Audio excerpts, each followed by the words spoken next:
Ladies and gentlemen, a very good morning to you all and welcome to day 2 of EduTech Asia. I hope that you all had a fantastic day 1 and you are in for a treat as we close off the very first annual EduTech Asia conference. We've got a full day of content today, so please do take a moment in the next couple of minutes and then in the breaks to really plan out the sessions you want to attend today. There are no fewer than 9 different tracks of content that you can attend, so really do work out exactly what you want to get out of day 2 of the show. A couple of reminders from me before we launch straight into today's morning plenary. First off, please do be using Twitter, use the hashtag EduTechAsia. We were trending yesterday until a certain small election knocked us off the top spot, but let's not talk about that, I'll get very upset. Roundtable sign-ups, we are going to be doing roundtables after the morning break this morning. There are still a couple of places left on some tables. I've seen people kind of writing in new table numbers, new kind of 16, 17, 18. Please don't do that. Join another table. There's plenty of great content still going on. The suggestion board, I mentioned this last thing yesterday. We have a board out on the far side of the exhibition where we're collecting ideas around what we can have as our key themes for next year. So before you head off today, please do take a moment, grab yourself a post-it note and put on some ideas around topics and speakers that you'd love to see at EduTech Asia 2017. We are putting ticket sales on sale for next year, 50% off. So if you're interested in picking up your ticket already for 2017, please do so. You can go to the sales lounge for that and pick those up. Finally, we will be sending out a kind of feedback form in the next week or so, which is asking for your feedback around how you found the show. We would be hugely grateful if you can take a moment to fill that in. It really helps us grow into the 2nd and 3rd and 4th year, and as we grow, that'd be really, really helpful. So that's all from me. Without further ado, I'd love to welcome to the stage Lionel Ch'ng from HP, Managing Director of HP. He did a fantastic job yesterday launching the show, and he's going to be doing the same for us today. So please put your hands together for Lionel.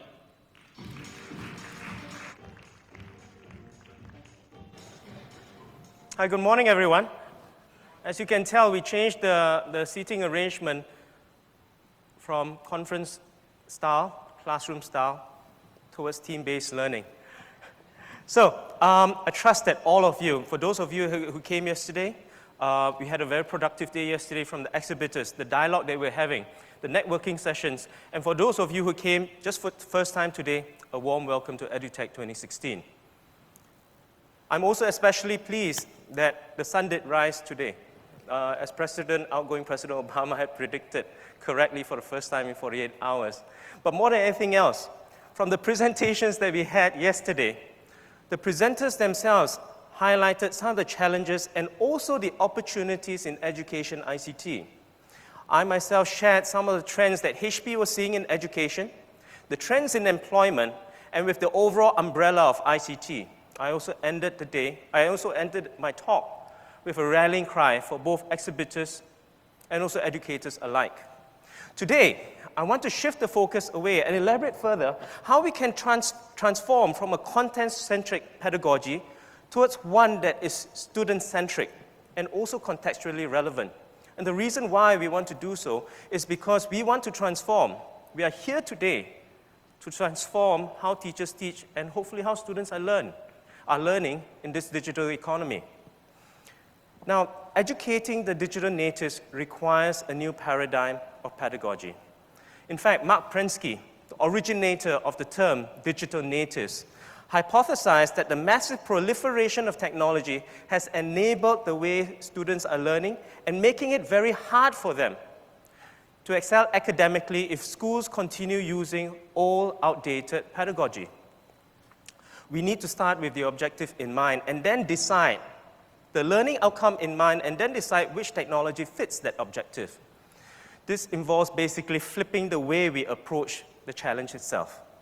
As an industry hire, I'm no longer interested to recruit fresh graduates and then spend a fortune making them industry ready for the jobs that they're in.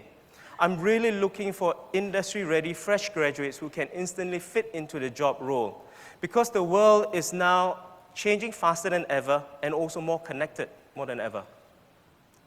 Now, we must address 3 main challenges in education. Here, for example, here in Singapore, there's an increasing focus in science, engineering, and mathematics, innovation in school to maintain the country's competitiveness. The Prime Minister himself said that trained engineers are the ones that actually built Singapore and are highlighted as a critical skills because they have the kind of analytical rigor, the kind of discipline that's required. From an industry standpoint also, we are seeing shortages. And as you go for more sessions with the government or with industry practitioners, you will realize that we are in a huge shortage for data scientists and also cybersecurity advisors. The second is in terms of improving how it's taught. I believe that blended learning, flipped classroom, and personalized learning has been trending, but it's now becoming a norm and more of business as usual for many institutions. I'm excited about that future that we hold because many educators are now embracing the new technology and the new methods of teaching, but really focus on the outcomes of learning that we are trying to drive together. The final one is in terms of promoting education and reskilling beyond the schools. In Singapore, as I mentioned yesterday, Skills Future as a national movement provides Singaporeans the opportunity to learn continuously, developing to their fullest potential in life, regardless of their starting point. This means educators now need to really work closely with industry leaders. How else will you know what we need? And the new curriculum needs new methods of delivery in order for these individuals that have graduated to become continuously contributing to society and economy, currently and in the future. So how do we get from a content-centric learning towards one that's more student-centric? Well, here students are really required to have a higher, greater ownership level of the learning process itself. They are responsible for their own learning. It's about shifting the locus of control away from the teacher towards the students themselves. For example, some of the schools that I've visited are excellent in terms of how they are promoting problem-based learning and some of the attempts to flip the classroom in innovative ways. For example, some of the students are working collaboratively on real-world projects, real-world problems, and that's where they get it from the industry feedback on. And then after that, they work it across disciplines as a project itself using new technology. It could be something as simple as videos, towards something such as 3D software, or creation of content via coding or mobile applications. But finally, as a foundation, we must never forget to also cyber-proof our digital schools. And many of you educators perhaps take the umbrella of security for granted, and this is what I urge you to do, because cybersecurity is very real internally or externally.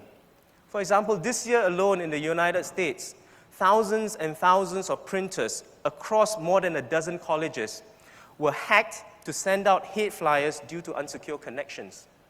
The reality is this: it's not a matter of if we are going to be attacked, it's a matter of how and when. Here are some ideas in terms of how we think we can drive student-centered learning. A number of schools I've spoken to have already introduced 3D classrooms into their curriculum. More importantly, some of the universities in Singapore that we visit are at the forefront of 3D innovation, not just for the region perhaps, but also for the world.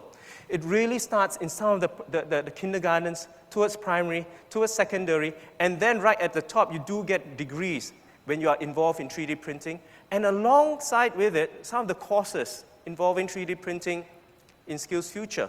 Now, why is this important? The fact is that companies such as Nike, BMW, and also HP have already started using 3D printing for manufacturing. And those are some of the skills that we are really looking for. Some of the other institutions have also integrated blended learning and personalized learning through the use of technology. Students are able to switch between textbooks to online, 2D to 3D to 2D itself, and then after that, a lot of that learning is personalized through applications and also big data analytics. But finally, success in life will never be determined just by success in the academic studies alone. And we realize the importance of building well-rounded individuals who can be active in community service, who have the interpersonal skills and are able to learn in a modular, hands-on manner, going well beyond IQ but towards EQ. The digital economy is rapidly evolving to be one of the most important drivers for economic growth in many countries. also for the industries themselves. And with most industries having that digital component, IDC has already estimated that more than 90% of future jobs will require digital competencies. And educators have been asking me, what are some of those digital competencies themselves? It moves well beyond the ability to do email, Skype, PowerPoint, and Excel. It will involve being able to pull data from the cloud, explore new forms of mobile computing, understand at least the fundamentals of fintech and robotics, and be ready to embrace VR, AR, and even blended reality. So I believe it is important for us as both educators and industries to work together to transform the way we engage with our students and get a continuous stream of feedback across our organizations. In collaboration with Microsoft and also HP, we are having a series of workshops to showcase some of our latest innovations in immersive technology at Room 302 today. And I really urge and I welcome the feedback that you can give as we showcase it to you, because only when we work it together can we become much better. So I hope that you have another great day ahead of discussions, exhibitions, and networking. Thank you very much. So it's my pleasure to introduce Dr. Jane Hunter as the next speaker. She is a researcher in the School of Education at the University of Technology, Sydney. She is conducting a series of projects in STEM in Australian schools. In this work, she leads teachers, principals, and communities to better understand and support education change. Her book, Technology Integration and High Possibility Classrooms, Building from TPAC, was published in March 2015. It is advancing new ways of enacting pedagogy in schools and higher education learning spaces. Can you please give a warm welcome to Dr. Jane Hunter?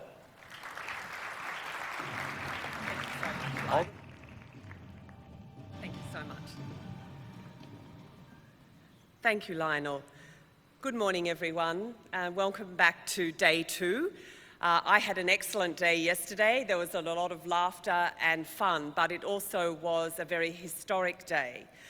I would like to welcome you all here for day 2 and look forward to getting feedback from you, but also to the contributions that you will make to ensure that this is an interactive and really important learning event for you.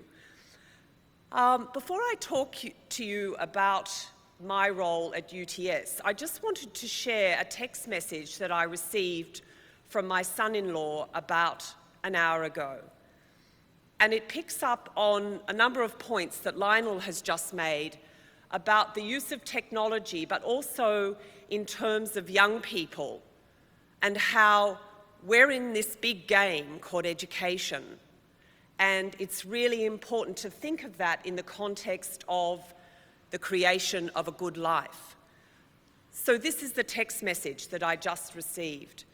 Just a little bit of background. My daughter is in her last year at graduate school in the US. She's been studying there for the past 7 years. She's 28. On the 1st of July, she married her college sweetheart, an American young man from New York. And this is what he sent me. And I say this out of respect and honour for so many American colleagues at this conference and the kind of conversations that I was having yesterday with a number of you and again this morning. Hey Jane, I just wanted to reach out. Things are pretty gloomy. Today, I imagine that you guys might be feeling in a similar way. Sorry for the radio silence at my end. I've been trying to get my thoughts together. Everyone here is in shock. They live in Williamsburg, Virginia. It's like when 9/11 happened. Anyway, I've had some time to calm down and I think things are going to be okay. It's impossible to know what will happen, but in the end, it probably won't be nearly as bad as people are saying. We'll be the laughing stock of the world for a while, and then it'll end and life will go on. Claire and I have jobs to go to next year. We have great jobs lined up, and we'll be living in one of the most liberal, democratic places in the nation. So I'm not too worried. We are very lucky. We have also pledged to help those less fortunate than us as much as we can. America has a lot to learn about its own constituents. They're not just racist rednecks, they just have different concerns and a lot of anger, and they want change. So now we have to figure out how to hear them and to work together in a respectful way. But this isn't the apocalypse. We're okay. We've survived much worse. I just wanted to say, in this short text message, a few thoughts in a stream of consciousness about what I've been thinking. I love you guys. My role at UTS is an interesting one. I am a researcher, but I've been a classroom teacher, head teacher, and I work with teachers in schools 1 day a week. I am fortunate in that role because I get to be in teachers' classrooms. So my background is very strongly theory and practice. My lifelong mission as an educator for around 30 years now has been about making a difference to learning. And I saw the opportunities that technology would provide in terms of the pedagogical focus that it would give to teachers and to school leaders in terms of creating really supportive, harmonious, exciting environments in schools. So it's a highly contested space in higher education, and a lot of my colleagues struggle sometimes to understand how to prepare job-ready teachers. So in my position in the School of Education, I've been supporting a number of initiatives in that way, both blended, but also face-to-face, as well as really trying to step up the ways in which young teachers-to-be express themselves and can harness the ways in which they can step into the digital classroom, the digital bedrooms, if you like, of the young people that they're teaching. So I think it's what's happened at the moment in higher education certainly has really, technology has forced disruption between content delivery and learners. And for some scholars in academic places who are used to being the font, that's quite something to get their head around. But they're getting on with it, and they're certainly looking to ways to be better supported to do that. I think it's a very exciting time. It's now my pleasure to introduce our first keynote speaker, Brian O'Dwyer. He's from the Duke NUS Medical School. Brian has a really interesting background. He was a former entrepreneur in residence at Duke, where he co-invented, patent pending, a wonderful lab. In fact, it's called CogniLearn. And he did that in conjunction with Ranga Krishnan, who was the dean at the time. He's adjunct professor at Embry-Riddle, aeronautical engineer here in Singapore, where he teaches 3 aviation business courses. He's going to be talking to you about team-based learning, and I'm really interested in that. It's got a flipped emphasis, and I'm really interested to see how he's utilising that to really revolutionise the way teaching and learning is conducted in tertiary education. So please give a warm welcome to Brian as he comes on stage. Thank you.